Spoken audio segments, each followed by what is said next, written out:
हमको मौका दिया है अपनी बात करने का। ये सच है कि जो तत्काल की उपलब्धि है वो केन बेतवा लिंक नदी परियोजना को, नदियों को जोड़ने का जो संकल्प था वो श्रद्धेय अटल जी का संकल्प था और लगातार इतने दशकों तक इस पर प्रयास होते रहे, लेकिन वास्तव में सफलता नहीं मिली। लेकिन मुझे गर्व है कि अभी पिछले ही कैबिनेट में केन बेतवा परियोजना को सहमति मिली है। लगभग 44,000 करोड़ की ये परियोजना है और मध्य प्रदेश और उत्तर प्रदेश के उस क्षेत्र में इसकी शुरुआत हुई है जहां पर पानी के लिए चर्चा बुंदेलखंड की सदैव होती रही है। चित्र कैसा है उसके विस्तार में मैं नहीं जाना चाहता, लेकिन मैं इस बात पर मैं गर्व करता हूं और साथ में ये भी कहता हूं कि नदियों के जोड़ने की जो परियोजना है वो दो नदियों को जोड़ने की परियोजना भर नहीं है, बल्कि एक ऐसा मुकाम है जो देश ने करवट ली है। क्योंकि जब भी नदियों को जोड़ने की बात होगी तो स्वाभाविक है कि दो राज्यों के सवाल पैदा होंगे, उनकी महत्वाकांक्षाएं होंगी, उनके राजनीतिक दलों की उनकी अपनी कठिनाइयां होंगी, ये सही है। लेकिन ये भी उतना उससे बड़ा सच है कि यदि 16% जमीन पर भारत की सूखा पड़ता है तो कमोबेश 16-17% के आसपास हिस्से में बाढ़ आती है। अगर आपने इन हिस्सों के बैलेंस करने के बारे में नहीं सोचा तो हम आक्रांता नहीं है, हम साम्राज्यवादी लोग नहीं है, हम लोकतंत्र के प्रति आस्था रखने वाले लोग हैं। बढ़ती आबादी और पानी के उतने ही भंडारण के साथ मुझे लगता है कि हम आने वाली पीढ़ी को खुशहाल जीवन नहीं दे सकते। और मैं मानता हूं कि पानी जब आता है तो कैश क्राफ्ट की तरफ लोग जाते हैं और इसलिए सवाल खड़े होंगे हमें उसको कैसे बैलेंस करना। पंजाब और हरियाणा के मॉडल के बाद में हम ये देखें कि नदियों के जोड़ने की महत्वाकांक्षा जो है उसके साथ में किसान और आम आदमी को और आने वाली पीढ़ी को कैसे लाभ मिलेगा। इसमें सिर्फ पानी पीने का नहीं होगा, पीने का पानी लगभग 62 लाख लोगों को होगा और 10 लाख हेक्टेयर से ज्यादा की सिंचाई होगी और 130 मेगावाट बिजली पैदा होगी, जिसमें लगभग 103 मेगावाट जल परियोजना से होगी और लगभग 27 मेगावाट सौर ऊर्जा से होगी। तो खाली सिर्फ ये पानी की परियोजना नहीं है, नदी जोड़ने की घटना नहीं है, एक ऐतिहासिक मुकाम है जिसको मैं मानता हूं कि देश के लिए सबसे जरूरी है। ये वही सब काम है जिन्हें मंच से प्रधानमंत्री और मुख्यमंत्री योगी आदित्यनाथ अभी हाल ही में उन्होंने कहा भी कि हम काम कर रहे हैं और इसी काम के आधार पर वोट मांगते हैं। पिछली सरकारों ने ये सब नहीं किया था। सर, मध्य प्रदेश से कद्दावर नेता आप हैं। अभी करीब 3 हफ्ते पहले दिल्ली में आपने पार्टी दी। दिल्ली की सर्दी में मध्य प्रदेश से कुछ मीडिया के लोगों को बुलाया गया। उस पार्टी की मिठाई को लेकर बड़ी चर्चा हो रही है। जलेबी थी, हलवा था, लेकिन जो सबसे ज्यादा चर्चा है वो मध्य प्रदेश के नरसिंहपुर से मंगाया गया गुड़ था जो आपने उपहार में दिया। इस गुड़ की मिठास के पीछे आखिर राज क्या है? मुझे लगता है कि मैं खाद्य प्रसंस्करण मंत्रालय मेरे पास है। मेरा जो जिला है नरसिंहपुर जिला, देश का नहीं एशिया महाद्वीप की सबसे उपजाऊ भूमि नरसिंहपुर जिले की है। ये प्रहलाद पटेल नहीं कह रहे, ये दुनिया की जियोलॉजी कहती है कि करमेटा ट्रैप भारत का नहीं एशिया महाद्वीप की सबसे उपजाऊ भूमि नरसिंहपुर जिले में। और स्वाभाविक है कि अभी एक क्रॉप में बड़ा परिवर्तन हुआ है। हमारे यहाँ पर गन्ना, मध्य प्रदेश के गन्ना उत्पादन का लगभग 60% एक ही जिले में होता है, वो नरसिंहपुर में होता है, वो मेरा जिला है। अभी जो ODOP में वो जिला आइडेंटिफाई हुआ है तो अरहर की दाल शताब्दियों से ब्रांड रही है नरसिंहपुर जिले में, लेकिन आज की तारीख में गन्ना ODOP का हिस्सा बन गया है। मैं ये मानता हूं मंत्री होने के नाते भी कि एग्रीकल्चर और हार्टिकल्चर दोनों के वो जो लीडिंग प्रोडक्ट हैं या जो उपज है, हमें दोनों को शामिल करना चाहिए। इसलिए अरहर की दाल नरसिंहपुर जिले में पूरे भारत में उसका ब्रांड है और चूंकि गन्ने की अवसर अभी पिछले दशक में वहां पर शुरू हुए हैं तो स्वाभाविक है कि किसी भी किसान को अगर किसान या किसान नेता या वहां का जनप्रतिनिधि अगर किसी को देना चाहेगा तो दाल या गुड़ ही देगा, बाकी क्या देगा। अच्छा, आपने किसानों की बात की है तो मैं किसानों पर सवाल जरूर करूंगी, लेकिन चूंकि मीठे की बात हम कर रहे हैं, दिग्विजय सिंह, ये आपके लिए तारीफ वाली बात है। ऑपोजिशन का कोई नेता अगर कहता है कि शिवराज सिंह चौहान से नाराजगी हो और अगर इनके बाद अगर मैं किन्हीं 2 नामों पर चर्चा करूं कि मुख्यमंत्री पद के उम्मीदवार लगते हैं तो उसमें सबसे पहला नाम आपका लगता है, कहीं उसे खुशी में गुड़ तो नहीं बांटा था? मुझे लगता है कि मेरे राजनीतिक सफर में विरोधी तो बहुत लोग होते हैं, वैचारिक विरोधी, लेकिन एक समय लोकतंत्र में कोई शत्रु नहीं होता, ऐसा लोग कहते हैं। लेकिन मैं सार्वजनिक रूप से कहता था कि दिग्विजय सिंह जी मेरे विरोधी नहीं है, मेरे शत्रु हैं।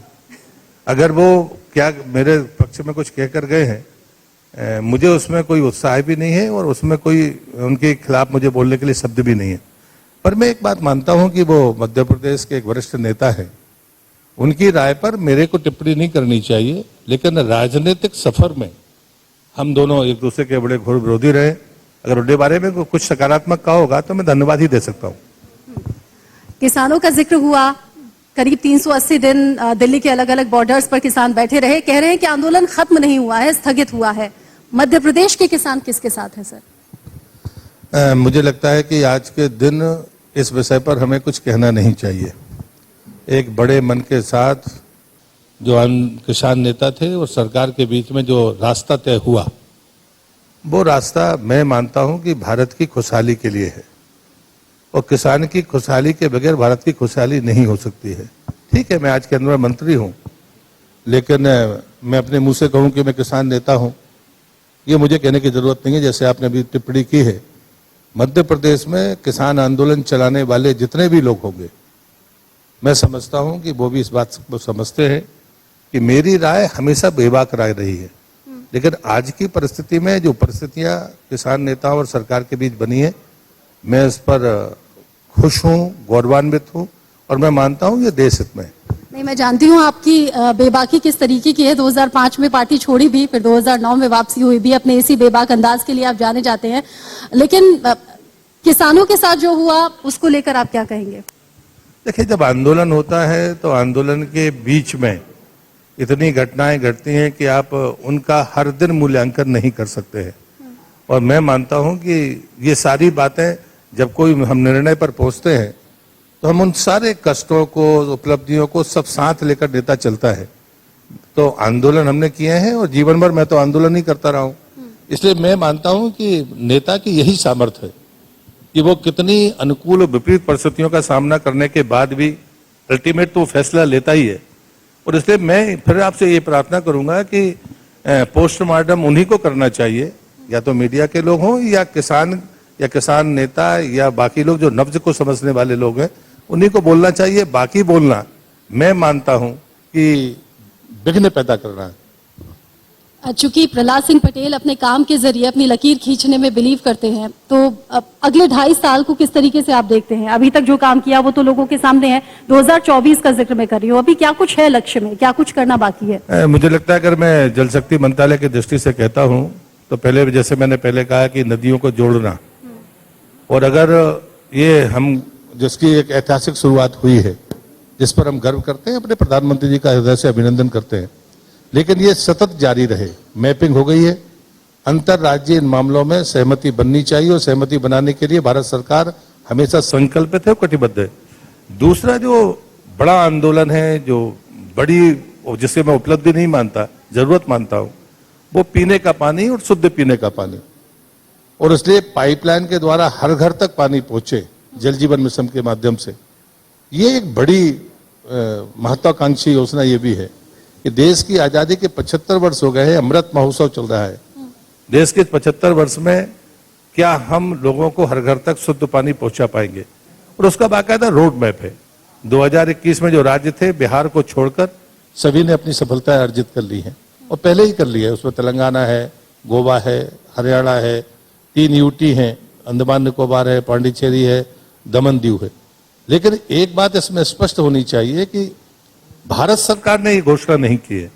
भारत सरकार हमेशा थर्ड पार्टी असेसमेंट के बाद ही अपनी घोषणा करेगी कि ये 100% पहुंचा या नहीं पहुंचा।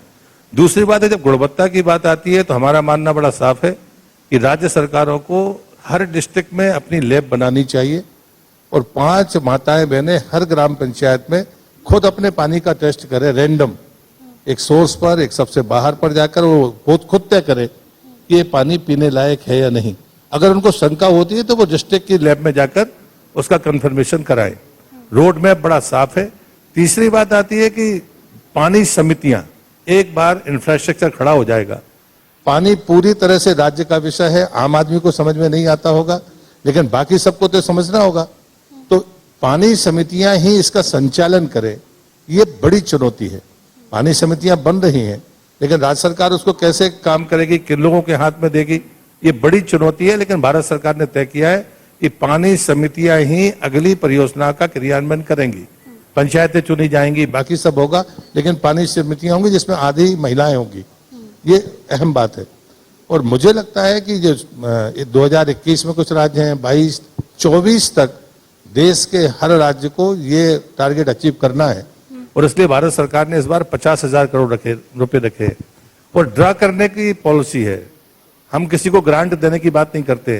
नहीं तो लोग कहते हैं, आरोपी लगाते रहते हैं विरोध की जो भी राज्य सरकार होती है कि भारत सरकार पैसा नहीं दे रही है। अब 50,000 करोड़ रखा है, जिस राज्य सरकार को जितना चाहिए वो अपना जितना शेयर लगाए और उसके बाद में पैसा निकाल ले। वो आपको दोनों प्रकार के उसमें उदाहरण मिल जाएंगे। इसलिए भारत सरकार की जो पॉलिसी है बड़ी स्पष्ट है। हमारा पैसा हम सामने रखे हुए हैं, राज्य सरकारें उसका उपयोग करें और इस लक्ष्य को प्राप्त करें। और इसीलिए सरकार इतनी कॉन्फिडेंट है और कह रही है कि काम के आधार पर ही वोट मांगेंगे और विकास की रफ्तार रुकेगी नहीं, थमेगी नहीं। इसीलिए अपने कार्यकर्ताओं को भी आप कहते हैं कि बूथ स्तर पर मजबूती लाइए। 10 दिन अगर 10 घंटे भी काम करेंगे तो 100 घंटे हो जाएंगे। और यही आपकी शख्सियत है, यही आपकी मेहनत है। बहुत शुक्रिया सर, इंडिया न्यूज के मंच पर शामिल रहने के लिए, अपने विचार साझा करने के लिए। Thank you so much.